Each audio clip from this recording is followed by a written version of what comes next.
President Trump is expected to land around 2:55 this afternoon. This will be President Trump's first visit to South Dakota. Casey? Brady, I'm along 11th Street right now between Phillips and Main Avenue.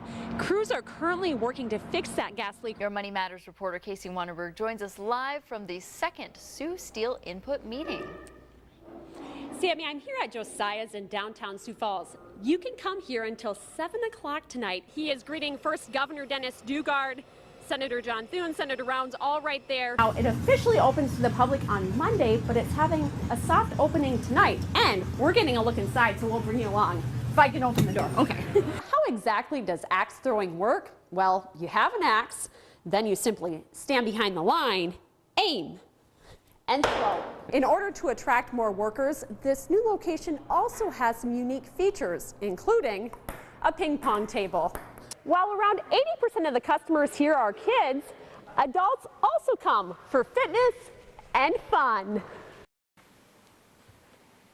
Randy Thompson thought he'd be celebrating his son Cole's 22nd birthday this week.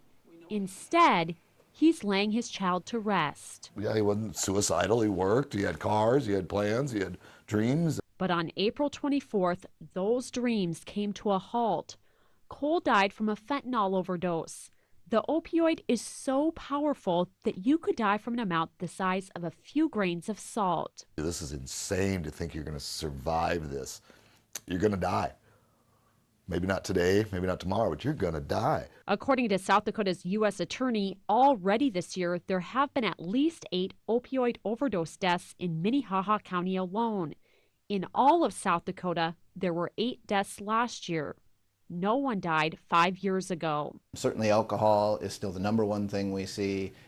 Meth is probably the #2 thing we see. But heroin and opioids is the fastest growing. In fact, the deadly statistic is one of the reasons why Avera is building an $8 million addiction care center in southwestern Sioux Falls. So it's an extremely addictive drug that is hard to get help. I mean, honestly, it's not something you're likely to be able to kick on your own or just stop cold turkey. You really are going to need to seek treatment. Treatment that's too late for Cole, but this father hopes to help others by speaking out. Tell anybody, God, just don't do it. Don't sell it. Throw it in the garbage.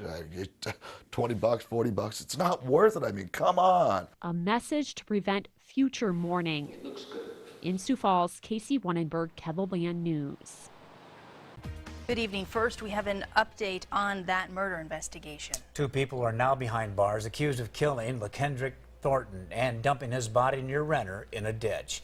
29-year-old Henry Long and 23-year-old Kelsey Rubidoux made their first court appearance just hours ago. Long is charged with second-degree murder, while Rubidoux is facing a charge of first-degree manslaughter. Tonight, Thornton's family wants to make sure LaKendrick isn't known for being murdered, but a caring family man.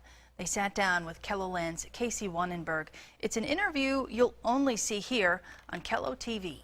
I thought I snagged him there. So. Sarah Jerky will always remember the moment 25 years ago when she met her longtime boyfriend and the father of her 2 kids. I was 14 when I met LaKendrick, and we had our first kiss on the cheek at the fair. Jerky quickly fell in love with the man she calls a fireball. He was energetic. He was fun. He was fun to be around. Oh, it's like a part of me died. You know, that was my big brother. So, and as all little sisters look up to their big brother. Growing up, Letitia Thornton says many people knew her as simply Kendrick or Kiki's little sister. Letitia is the youngest of LaKendrick's 4 siblings. I want people to know that he had such a kind and loving heart. He always wanted to help, help out in any way he could. Letitia says LaKendrick got very good grades in school. He was just brilliant. But over the past few years, battled a drug addiction. The family wants to make sure his 4 kids, including 12-year-old Brooklyn, how great of a dad he was. Remember not the struggles, but the snuggles. I want them to remember their daddy,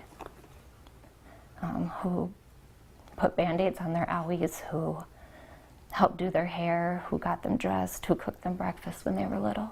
The little things that are now leaving a big hole in these family members' hearts. I want them to remember the love that he had for them, despite everything else. and that he's always with them. In Sioux Falls, Casey Wonnenberg, Kettleland News.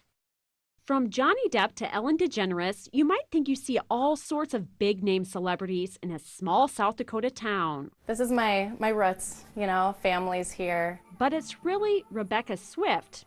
No, not Taylor Swift. Back on this morning, I'm going to transform into Miss Taylor Swift. Let's do it. Even though she's also dressed up to look like that megastar. Rebecca is an esthetician and makeup artist who lives in Bridgewater, South Dakota. After graduating from Stewart School in Sioux Falls, she worked in LA and a film in New Orleans. We were doing bullet wounds and prosthetics, and I was like, I want to play with this stuff more. When she returned to South Dakota, that's exactly what she did. This time with celebrity look-alike makeup. I did Captain Jack Sparrow, you know, just to try a pirate look, and it looked so much like Johnny Depp that I was like, ooh, that's weird that I can look that much like a dude, but I'm gonna try some more of this, you know. Try she did for 100 days. She posted her pictures on social media. Quite a few celebrities retweet it. Kris Jenner, Ashton Kutcher, Jennifer Lopez. Add Sofia Vergara and Zooey Deschanel to the list. It was really funny when Kris Jenner retweeted it, but it was even better when I did a Khloe Kardashian look and I tagged her in the photo and she untagged it on Instagram. I was like, yes, yes, best ever. Oh, now I have no choice but to transform myself into you, Kris. They were like, this looks more like Khloe than Khloe. So she was like, no, I don't like it. In addition to feedback from celebrities, Swift has also gotten national media attention. Usually they take about 45 minutes to an hour to transform into a celebrity. While this is more of a theatrical look, it has helped get Swift more attention and therefore more business. Makeup industry is actually booming. It's becoming way more popular to hire on a makeup artist. Which is what she's most excited about because she thinks more people in South Dakota have their eyes on hiring makeup artists. On your wedding day or for a commercial, those pictures, that video, that's forever now with social media being involved. Social media that has this small town girl getting big attention. With Eye on Kettleland, I'm Casey Wonnenberg.